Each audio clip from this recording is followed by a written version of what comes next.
from over the course of the 12th and 13th century into the 14th century. A form of evil which is directly traced by the Venetians themselves to the ancient Canaanite city of Tyre, had arisen to great power in the north of the Adriatic Sea, the city of Venice, which has been in recent time, until he moved to London, the residence of Satan on earth.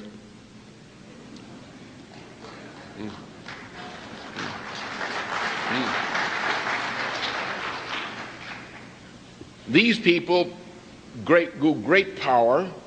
They built a maritime power in the image of ancient Phoenicia, which is Canaan. Phoenicia is a Greek word.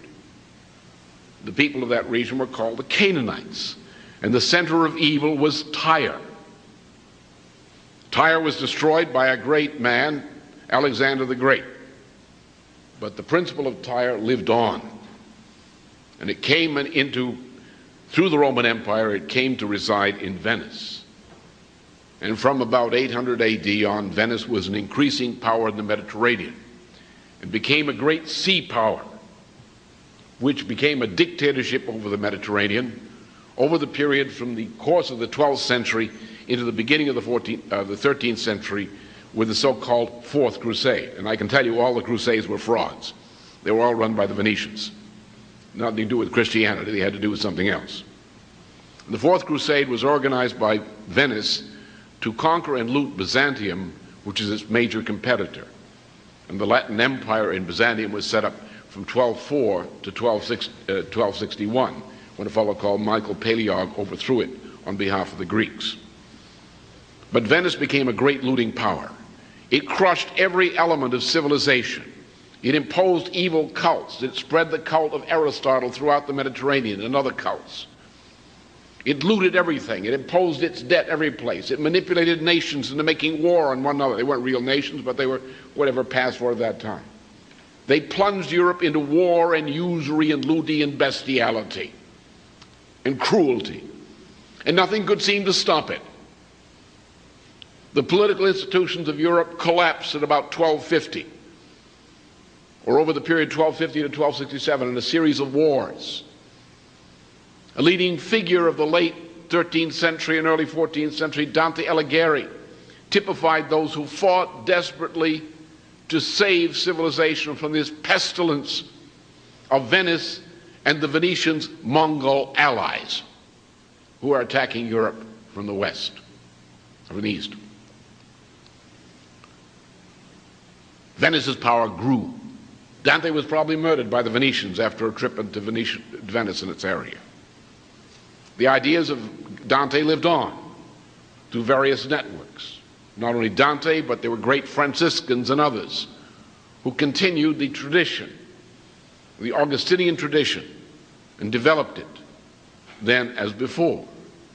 Then in the middle of the century, the 14th century, the whole system collapsed in a chain reaction of bankruptcy, starting with the King of England discovering, by checking with his priest, that not only was usury a mortal sin, but that he, as the King of England, by continuing to pay his debts to usury, was actually contributing to the eternal damnation of the soul of his creditors.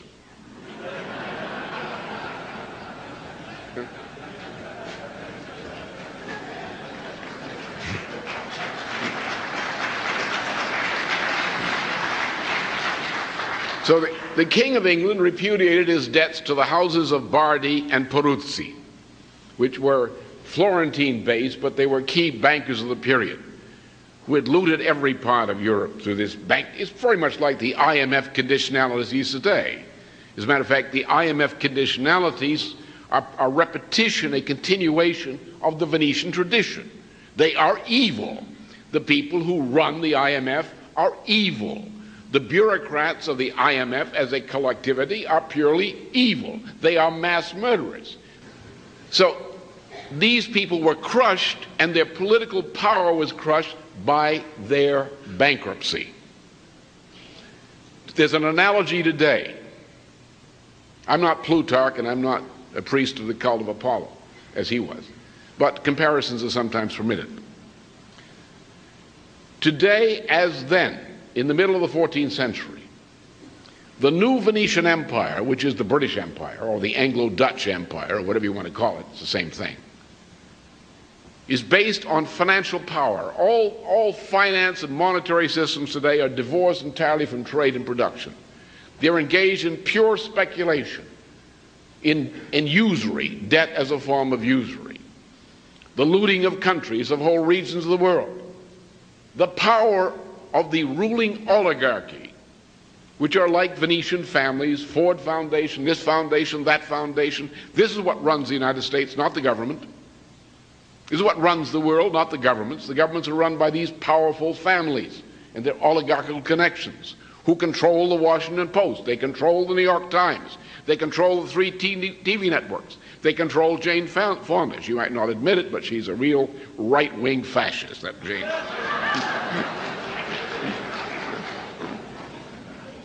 They are looting the world. They have great power. People are afraid of them. They're afraid of the press. The Congress is afraid of the press. The Justice Department is controlled by these families. Everything is rotten is controlled by these families. We say, well, what if these people suddenly lose their financial power? What if these banks go bankrupt? What if the IMF is liquidated? What if the international monetary institutions don't function? What if there's no facility by which these institutions can exert their power over society? Something like that which happened during the 14th century, the so-called Dark Age. In 1066, the Normans took over England, and the Saxons got defeated, and then eventually Venice for a very long time remained the power center of the imperial structure. So you are really looking at a succession of different empires. Now naturally Venice in this period, in this long period, underwent changes, family changed, replaced others, but the oligarchical structure essentially remained the same. The Venetians are very good at psychological warfare as well. That if you read Friedrich Schiller's Ghosts here, you can see that what you do is you pretend to be people's friends. You find out what they want, what their weakness is, and you give it to them. If they want money, you give them money. If they want sex, you arrange for that. If they want drugs, you arrange for that. Whatever it is they want, their weakness is, you feed them. And then you tell them, okay, I'm doing all this for you and I just need these little favors. And you corrupt them. And you corrupt them until you can control them. And of course, you know what they're doing, so you can always blackmail them if they try to get out of line. But basically what controls them is the knowledge that if they don't go along with you, then they lose out on all these things they like. You know, if they play ball with you, then they become rich, they become famous, they have all of their desires sated, they get everything that they want, but in a mental state which is increasingly depraved and subject to manipulation. And that's also the Venetian method, that you win by corruption. And that the thing that the empire fears most of all is an honest man who isn't corruptible because he doesn't want those things. With their reassurance of complete maritime dominance, the Venetian oligarchy used their power over the Mediterranean to internationally centralize the control and organization of money within their financial empire. Thus, no country could produce bullion for its own use, and all currency exchange had to take place in Venice. They are lending money to the major houses of Europe, the nations, or what passed for nations at that point, the kingdom, various kingdoms and duchies and things like that. And so they get them into debt. Now, for example, the King of England was in significant debt to the Lombard bankers, which was the Venetian banking system, and in particular to the House of Bardi. And so the king, pledged as collateral the wool production of his kingdom. And then, of course, he's going broke, and so he needs more money, so he borrows more money, and then he pledges all of the sheep as well. The key thing about this kind of debt farming, is that once you incur a debt, the debt never really goes away. Because the interest rates that you have to pay, the money that you have to pay to service this debt, is such that you quit building your country and you start trying to pay your debt. And then you have to borrow more money to pay your debt because you get further behind, and then your interest rates get higher, your debt service becomes more, and you set off on a process that never really ends until everything blows up. But that's the Venetian method of control. And that method has not changed since the days of Venice. The oligarchy proceeded to move north in search of a new capital from which to operate. They settled throughout Northern Europe, opening their first major headquarters in Amsterdam, Holland. Centuries later, they consolidated their true base in 1763, upholding their public political headquarters in London, which remains still today.